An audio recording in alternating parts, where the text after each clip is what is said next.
कदम जी वो ये कह रहे हैं कि जरूरत ही नहीं है इस पर जांच की, जो होना था वो हो गया, कोई तथ्य नहीं थे, कोई सबूत नहीं थे, कुछ नहीं था, ये एक सिर्फ सुसाइड थी। ये उद्धव कैंप के नेता क्या इस बात का जवाब देंगे कि यदि दोबारा से जांच होती है तो उससे इनको किस बात का डर है? ये तो कह रहे कि उनका कोई लेना देना नहीं है, इनके हाथ पूरी तरह से साफ है। अगर आपके हाथ साफ है, आपने ये पूरी जांच को भटकाया नहीं है, आपने कुछ छुपाया नहीं है, तो फिर डर क्यों रहे हो? स्वागत करिए कि बहुत अच्छा हुआ आपने एसआईटी गठित करी। इस तरह से आप भोकला क्यों गए हो? आपके आज महाराष्ट्र के विधानसभा सदन में श्रीमान उद्धव ठाकरे गैंग के गुट के सारे नेता भयभीत थे, डरे हुए थे। क्यों डरे हुए थे? कौन सा ऐसा बड़ा नेता इस पूरे मामले में फंसा हुआ है? उस समय भी आपने देखा होगा कि श्रीमान उद्धव ठाकरे मुख्यमंत्री थे और उनके समय इस पूरे प्रकरण को किस तरह से दबाया गया। ये सिर्फ 1 एकड़ जमीन पर कृषि करके हर महीने 1 लाख तक कमाते हैं।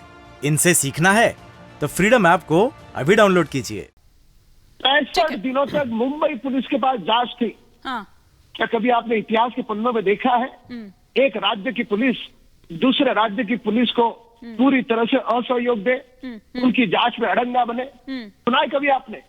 ये वही महाराष्ट्र की सरकार थी जब पुलिस के द्वारा बिहार की पुलिस को जांच करने से रोक रही थी। देश को आप इतना मूर्ख मत समझो, लोग समझते हैं। आपका जांच को प्रभावित करना, पुलिस के बीच में अड़ंगा बनना और बार बार घुमा फिरा करके किसी को बचाना, और वही कारण है कि जब आज देवेंद्र फडणवीस जी ने एसआईटी की बात करी, आपको चुभ गया कांटा। ठीक है। अब कांटा क्यों चुभ रहा है? हाँ। हाथ आपके साफ है, दामन आपका बिल्कुल पारदर्शी है, तो आपको दर्द का क्या कारण? और यदि दर्द हो रहा है तो इसका अर्थ स्पष्ट है कि आपका कोई बड़ा नेता इसमें फंसा है, और वही कारण था। ठीक है। 65 दिनों के भीतर आपने वो घर को पूरी तरह से पेंट कर दिया, सारा फर्नीचर हटवा दिया। ठीक है। क्या इसी बात का डर है अजय जी? मालिक को क्या इसी बात का डर है जिस बारे में राम कदम जी यहाँ पर कह रहे हैं? राम कदम जी ने जिस प्रकार से आरोप लगाए, मैं इनकी बात से इत्तेफाक नहीं रखता। एसआईटी गठन हो गया, पहले भी सीबीआई के पास केस था सुशांत सिंह का, और सरकार किसकी, केंद्र किसका, एजेंसीज किसकी। हमें न्याय प्रणाली पर विश्वास होना चाहिए। चैनल में आके किसी पे सीधा आरोप लगाना, अभी तो एसआईटी का गठन हुआ है, आप किसी का नाम कैसे ले सकते हैं? और जहां तक कांटे की बात की राम कदम जी ने, कोई कांटा नहीं है। जो जांच होगी पता लग जाएगा। दूध का दूध, पानी का पानी पहले भी हुआ था। हम 2 साल से, राम कदम जी एक मिनट, हम 2 वर्षों से 2 वर्ष पहले भी इस पे बहुत चर्चा हुई आपकी, हमारी सारी एजेंसीज थी, सब कुछ था। तो जब कुछ सामने नहीं निकला, जब आपने पुनः अब जांच अपना नितेश राणे जी ने बोला कि जांच होनी चाहिए, हमें कोई इतराज नहीं है। जहां तक आपने सीधा सीधा इल्जाम लगाने किसी के ऊपर, जब तक साबित नहीं होता, आप किसी पे ऐसे चैनल में आके, राष्ट्रीय चैनल पे आके ऐसे इल्जाम नहीं लगा सकते।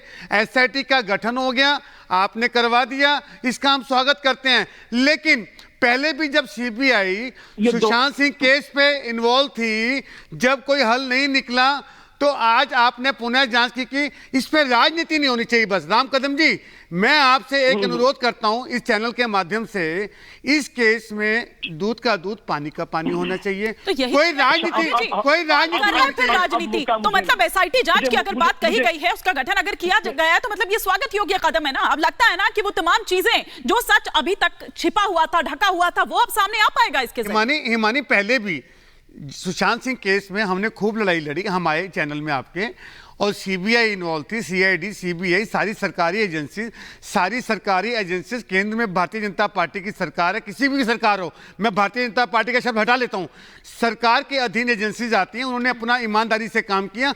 अगर इनको शंका है तो दूर हो जाएगी, शंका नहीं होनी चाहिए किसी के लेके।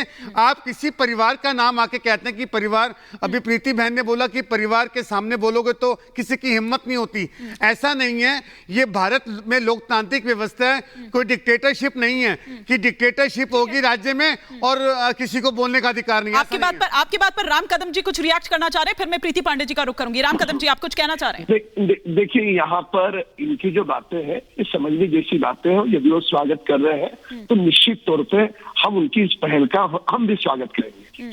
पर आज महाराष्ट्र की विधानसभा में क्या देखा गया? आदित्य ठाकरे चिढ़ गए थे। क्या उनके चिढ़ने का कारण? विपक्ष के नेता अजित पवार जी चिढ़ गए थे। क्रोध से सारा विपक्ष कांप रहा था। शिवसेना, जो शिवसेना नहीं कहते हैं हम तो पेंगुइन सेना कहते हैं, श्रीमान उद्धव ठाकरे जी का पूरा गुट आज भयभीत क्यों था? है आपके पास कोई जवाब? उस समय उन्होंने सदन में उठ करके क्यों नहीं कहा, देवेंद्र जी आपने बहुत अच्छा कदम उठाया है, हम स्वागत करते हैं? वहां पे तो आपके सारे नेता विरोध कर रहे हैं। आज जब सारा देश छीटू कर रहा है तो यहाँ पर आप कह रहे हो कि स्वागत है। ये जो दोगली नीति है ना, ये दोगली नीति के हम विरोधी हैं। एक बाप ने, एक माँ ने अपनी पुत्री को खोया है। हाँ। राम कदम जी, हमें भी अफसोस है। मजाक बनाएंगे। एक माँ ने पुत्री को खोया, हमें इसका भी अफसोस है। ये सिर्फ 1 एकड़ जमीन पर कृषि करके हर महीने 1 लाख तक कमाते हैं। इनसे सीखना है तो फ्रीडम ऐप को अभी डाउनलोड कीजिए।